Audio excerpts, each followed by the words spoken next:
প্রিয় শিক্ষার্থীরা, গঙ্গাচারা বিএম কলেজের পক্ষ থেকে আমি মোহাম্মদ ফিরদৌস আমিন তোমাদেরকে স্বাগত জানাচ্ছি। আশা করি তোমরা সবাই ভালো আছো। আমরা কম্পিউটার প্রোগ্রামিং নিয়ে আলোচনা করছি। কম্পিউটার প্রোগ্রামিংয়ের প্রথম অধ্যায় আমরা ডাটা স্ট্রাকচারের প্রকারভেদগুলো নিয়ে আলোচনা করছি। আজকে আমাদের ডাটা স্ট্রাকচারের আর দুইটা টপিক নিয়ে তোমাদের সামনে আলোচনা করব। একটি হলো স্ট্যাক,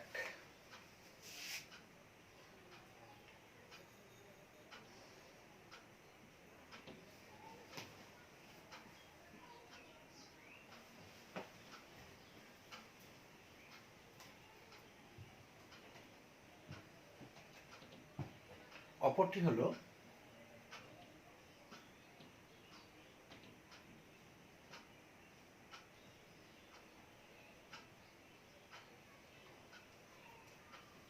কিউ।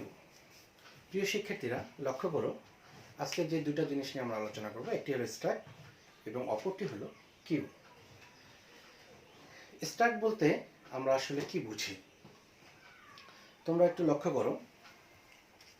তাহলে প্রথমে আমরা স্ট্যাক নিয়ে একটু আলোচনা করি।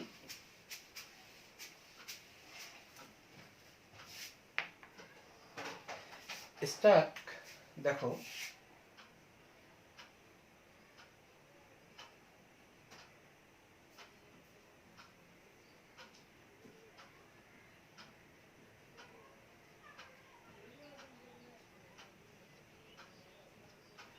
আবিধানিক অর্থ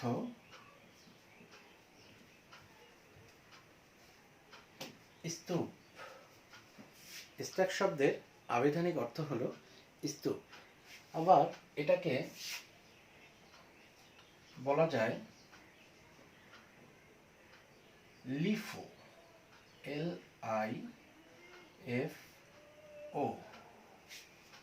অর্থাৎ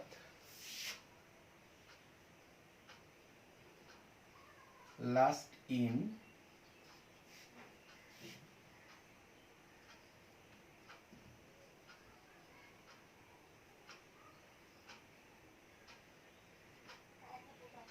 ফার্স্ট আউট। তাহলে স্ট্যাকের আবিধানিক অর্থ হলো স্তূপ। দুই নম্বর হলো এটাকে আবার বলা যায় লিফো, অর্থাৎ লাস্ট ইন ফার্স্ট আউট। অর্থাৎ আমরা যদি একটু সংজ্ঞা আকারে বলতে চাই, ডাটাগুলোকে সুবিন্যস্তভাবে স্তূপ আকারে বিন্যাস বা ডাটাগুলোর বিন্যাস বা সমাবেশকেই আমরা কি বলবো? স্ট্যাক বলবো। অর্থাৎ ডাটা সমূহকে স্তূপ আকারে সাজানোর যে প্রক্রিয়াটা, সেটাকেই আমরা স্ট্যাক বলবো। একটু লক্ষ্য করো প্রিয় শিক্ষার্থীরা, আমরা যদি স্তূপ আকারে দেখো, স্তূপ আকারে অনেক ধরনের হতে পারে। আমরা একটি রেকে যদি বইগুলো রাখতে চাই, তাহলে একটার উপর আরেকটা বই আমরা রাখি, একটার উপর আরেকটা বই রাখি। আবার লক্ষ্য করো, ব্রিক অর্থাৎ ইটগুলো যদি আমরা কোথাও সাজাই, তাহলে একটা ইটের উপর আরেকটা ইট রাখি। দেখো, আমরা একটা উদাহরণ দিই।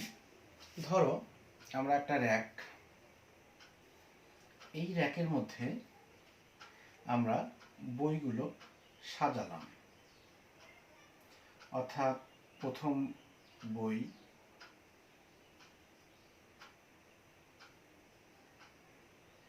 দ্বিতীয় বই,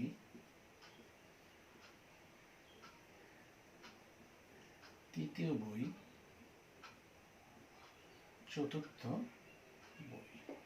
অর্থাৎ আমরা স্তূপ আকারে বইগুলো সাজিয়ে রাখছি। দেখো, প্রথমে আমরা প্রথম নাম্বার যে বইটা, সেই বইটা রেখেছি। তারপর তার উপরে 2 নম্বর বই রেখেছি, 3 নম্বর বই রেখেছি, 4 নম্বরে 4র্থ নম্বর বই রেখেছি।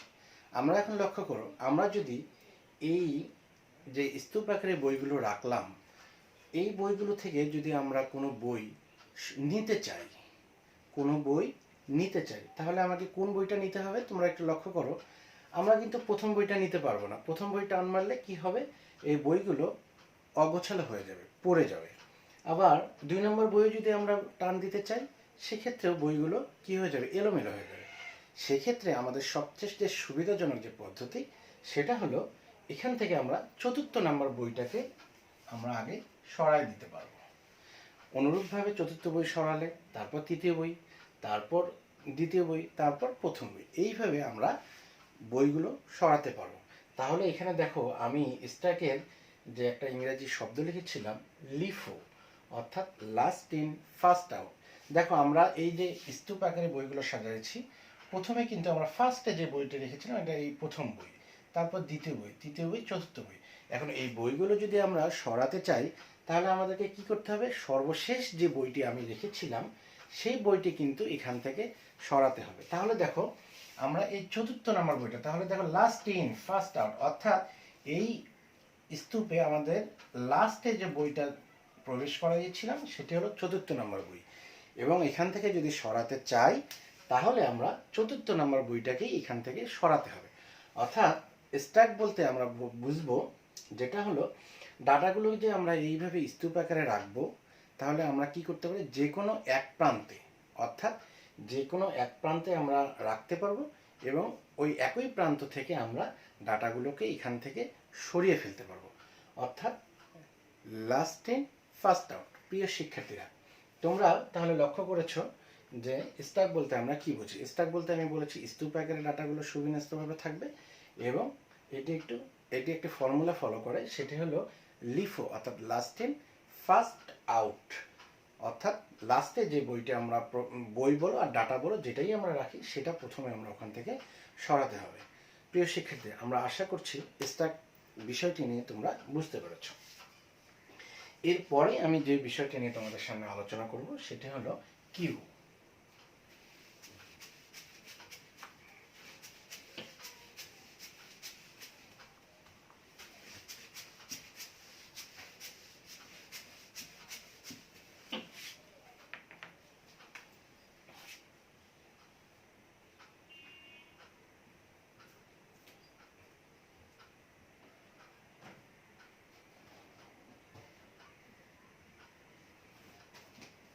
তাহলে কিউটা কি?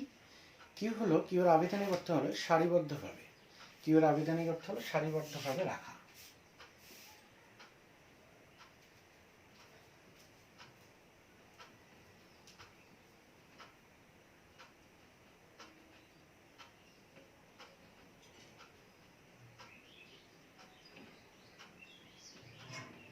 সারিবদ্ধভাবে রাখা। সারিবদ্ধভাবে বুঝতে পেরেছো? সারিবদ্ধভাবে কি, আমরা যখন অ্যাসেম্বলি করি তখন কিন্তু আমরা সারিবদ্ধভাবেই দাঁড়াই, একজনের পরে আরেকজন, অর্থাৎ লাইন আকারে দাঁড়ানো।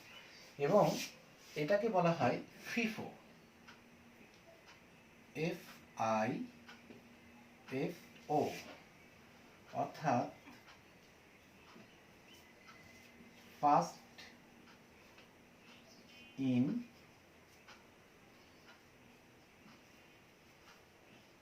First out.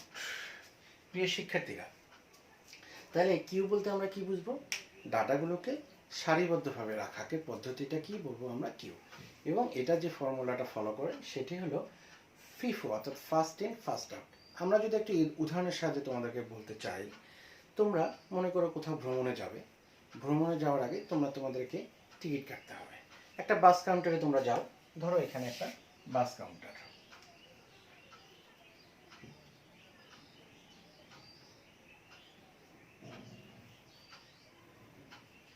Bus counter. তাহলে বাস কাউন্টারে আমরা কিসের জন্য যাব, টিকিট কাটতে যাব। তোমরা বিভিন্ন সময় বিভিন্ন জায়গায় ভ্রমণে গিয়েছ, বিশেষ করে দেখবে যখন কোনো একটা বাংলাদেশে বড় উৎসব হয়, আমরা মুসলমান যখন দুই ঈদে আমরা যখন বিভিন্ন জায়গা থেকে দেশের বাড়ি আসতে চাই, সে সময় কিন্তু বাস বলো ট্রেন বলো খুব কিন্তু কি হয়, ভিড় হয়ে যায়। তো সেই সময় টিকিট কাউন্টারে যখন কেউ টিকিট কাটতে যায়, তাহলে সেই টিকিট কাউন্টারে অবশ্যই কিন্তু লাইন ধরে দাঁড়াতে হয়। তাহলে আমরা এই উদাহরণটা এখানে দেখি। ধরো 5 জন যাত্রী টিকিট কাটতে যাবে, তাহলে প্রথম যাত্রী,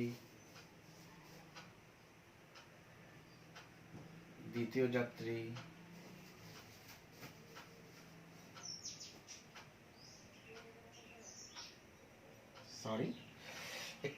একটু আমরা উদাহরণটা অন্যভাবে দিয়েছি।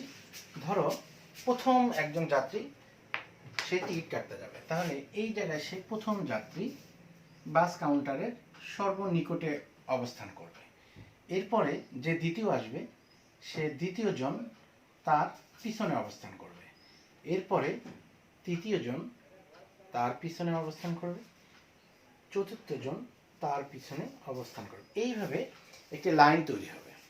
এখন লক্ষ্য করো, তাহলে এই বাস কাউন্টারে যখন একজন যাত্রী টিকিট কাটতে গিয়েছে, তাহলে প্রথম যাত্রী কিন্তু প্রথমে সারির প্রথমে অবস্থান করছে, তারপর তার পিছনে দ্বিতীয় আসছে, তার পিছনে তৃতীয় এবং তার পিছনে চতুর্থ জন এসেছে। এখন দেখো বাস কাউন্টারে যখন টিকিট কাটবে, তাহলে এই যাত্রী প্রথমে কিন্তু টিকিট পাবে। তাহলে এই যাত্রী প্রথমে বাস কাউন্টারের কাছে গেল, অর্থাৎ ফার্স্ট ইন, অর্থাৎ বাস কাউন্টারে প্রথমে প্রবেশ করছে। এবং দেখো ফার্স্ট আউট, যখন তার টিকিট কাটা হয়ে যাবে তখন সে এখান থেকে চলে যাবে, অর্থাৎ প্রথম যাত্রীর কাজ শেষ। অনুরূপভাবে দ্বিতীয় যাত্রী তারপর যাবে, তারপর সে টিকিট কেটে চলে যাবে, তৃতীয় যাত্রী তারপর যাবে, কিন্তু চতুর্থ যাত্রী কিন্তু প্রথমে টিকিট পাবে না এবং সে চলে যেতে পারবে না। তাহলে আমরা যে ফর্মুলাটার কথা বললাম কিউ এর ক্ষেত্রে, তাহলে ফিফো অর্থাৎ ফার্স্ট ইন ফার্স্ট আউট, অর্থাৎ আমরা যখন ডাটাগুলোকে সাজাবো তাহলে প্রথমে যে ডাটাটা আমরা রাখবো সেই ডাটাটা নিয়ে আমাদেরকে কাজ করতে হবে, এবং সেই ডাটার কাজ হয়ে গেলে সেই ডাটাটার আমাদের কাজ সমাপ্ত করে সে চলে যাবে। অর্থাৎ কিউকে আমরা যদি বলি, 1 নম্বর হলো সারিবদ্ধভাবে সাজানো বৈশিষ্ট্য, 2 নম্বর হবে ফিফো, অর্থাৎ এই ফর্মুলা অনুযায়ী সে কাজ করে। প্রিয় শিক্ষার্থীরা, তাহলে আমরা আজকে দুটো টপিক নিয়ে আলোচনা করলাম, একটি হলো স্ট্যাক এবং অপরটি হলো কিউ। তাহলে এই দুটি টপিক নিয়ে আলোচনার পরিপ্রেক্ষিতে তোমাদের সামনে কোনগুলো প্রশ্ন আসে আমি একটু তোমাদের সামনে একটু লিখে দিই, তাহলে তোমরা পড়তে তোমাদের সুবিধা হবে।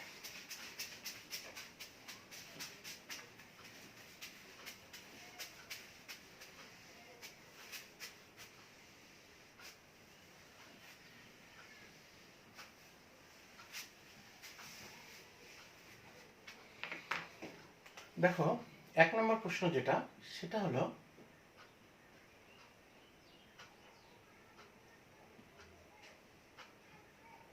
স্ট্যাক এবং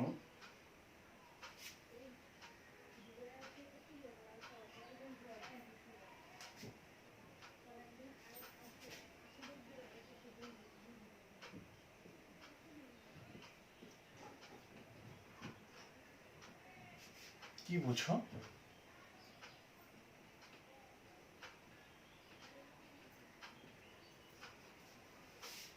আলোচনা করো। 2 নম্বর,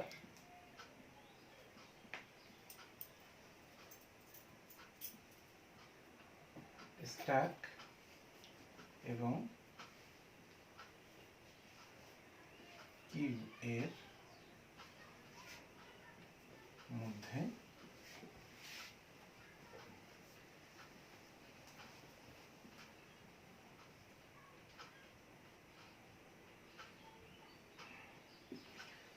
পার্থক্য লিখো। প্রিয় শিক্ষার্থীরা, প্রশ্ন দুটো তোমাদের জন্য খুবই গুরুত্বপূর্ণ। প্রশ্নগুলো পরীক্ষায় প্রায় আসে। আমি আশা করব তোমরা ক্লাসটি বুঝতে পেরেছ এবং সেই ক্লাস অনুযায়ী তোমরা এই দুটো প্রশ্ন সুন্দরভাবে নোট করে পড়াশোনা করবে। এবং আমরা প্রথম অধ্যায়ের প্রায় শেষের দিকে চলে এসেছি, হয়তো আমরা আরেকটা ক্লাস নেব প্রথম অধ্যায় সম্বন্ধে, এবং তারপরে প্রথম অধ্যায় থেকে কি কি প্রশ্ন করতে হবে তোমাদের পরবর্তী ক্লাসে আমি জানিয়ে দেব। প্রিয় শিক্ষার্থীরা, তোমরা ভালো থেকো, সুন্দর থাকো, আমার জন্য সবাই দোয়া করবে এবং আগামী ক্লাসে আবার দেখা হবে। আল্লাহ হাফেজ।